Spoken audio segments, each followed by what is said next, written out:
Well, poor Willow is still stuck with these idiot CW kids. And Borman, who actually, this guy, it's too bad he's wasted here. And maybe he'll get something better later. He probably could lead a show, He's basically the Arab Mad Mardigan, but he does the role, but there's nothing there for him, not really. So last week's episode of all of them was the best because it was basically people stuck in a haunted castle, and for what it was, they did all right with it. So breaking with the usual means by which they do this show, where they end on a rock song. It began on a rock song, and actually there was a nice orchestral theme song at the end credits of this one, which should have been the song for all of them, but they're stupid. So they have this song because they're being chased, because they did the Scooby-Doo thing with the haunted castle. So now they're being chased to a pop song. As they are being chased by what looks to be two Cenobites, but they call them ferals or some such. I don't know. And oh no, they're being chased and they got to get away. And then Willow says, our only hope is to head for the Wildwood, so now they're going into the haunted forest. They left the haunted castle and they go. So, it's very much a forbidden forest because weird things happen there, and there's all kinds of illusions or whatnot that'll draw you astray. I can't imagine where they got that idea from. Except they forget that entire setup once they get there. So they get in there, and then all of a sudden they're surrounded by the Moon Reavers, who are led by a girl boss. Yeah. But it's all very significant because the girl boss with a terrible hairdo and wearing what looked to be like cargo pants or whatever. First the cowgirls and this. I don't know what era this is supposed to be now. I mean, none of that was in the movie.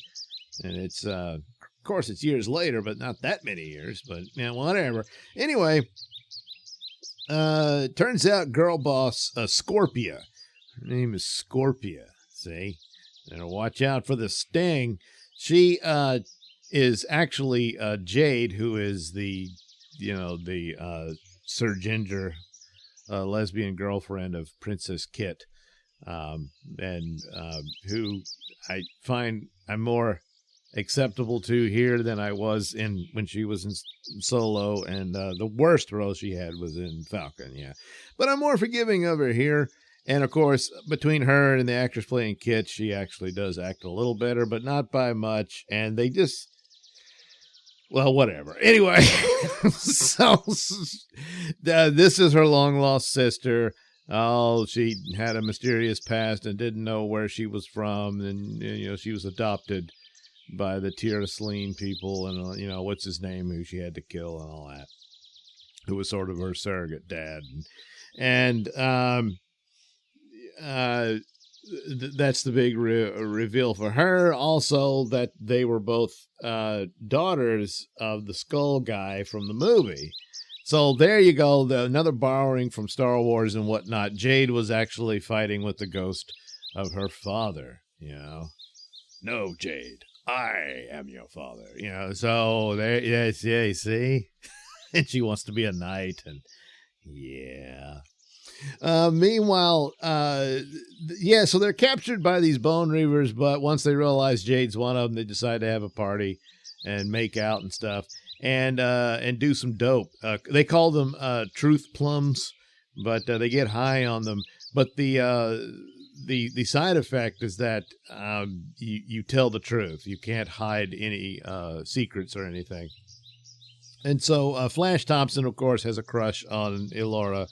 And it's looking like she kind of feels the same way. So by the time they get the prince, she won't be interested in him anymore because she'll have Flash, who is also a prince, So anyway, there's that. And meanwhile, Willow meets with his old buddies, the brownies. And the whole setup is so the first brownie he sees is like, hey, I'm looking for, the guy from the movie, whatever his name was.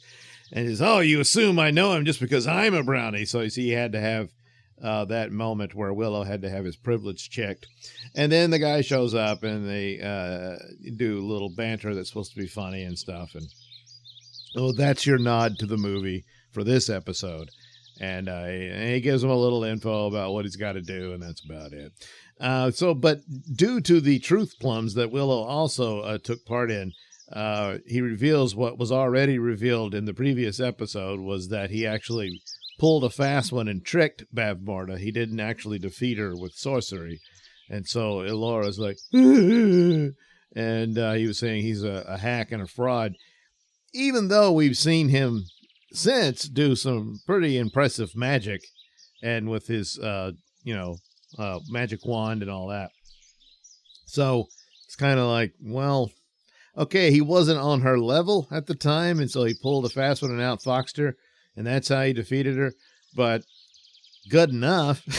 And since then, but it's again the idea, keeping with this is the Last Jedi for Willow, even though gotta say, it's a bad, terrible series, but Willow, he's treated a little better than poor Luke was. So anyway, the truth comes out about Jade's heritage, and then this is supposed to be conflict between her and Kit, because you got to do that, and that's part of the CW template. So, did you know the truth? And she said, well, no, I suspect Mom did.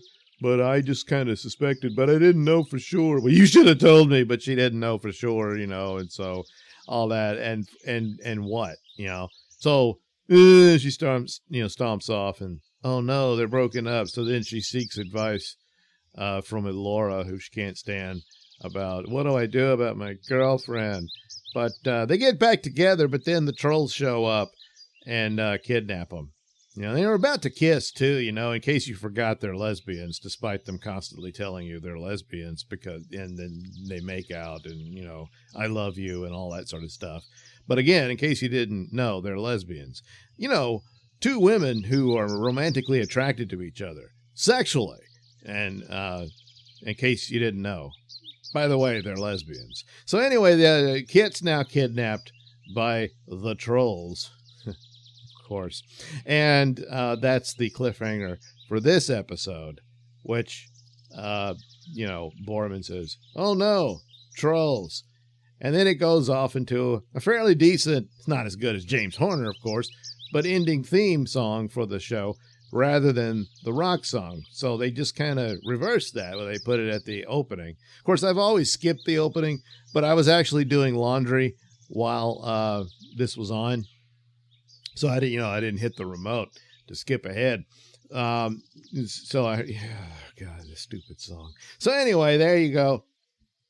That's Willow Wildwood.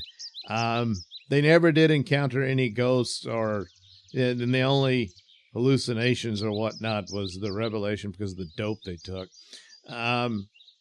So I don't know what the deal was, because like the Cenobites that were chasing them, they stopped at the border of the woods because they're like, oh, it's too dangerous. So if they're scared of it, what was I guess the trolls showing up finally after the drunken party, which was kind of stupid on the Bone Reaver's part since they lived there. But yeah, whatever. So as of now, yeah, the fourth episode is the best one, just in pacing. An actual plot for it. Still awful. And then this one, it's just another stupid episode. So let's see, that's 3 more. Oh boy, is there hope? Oh, stay tuned.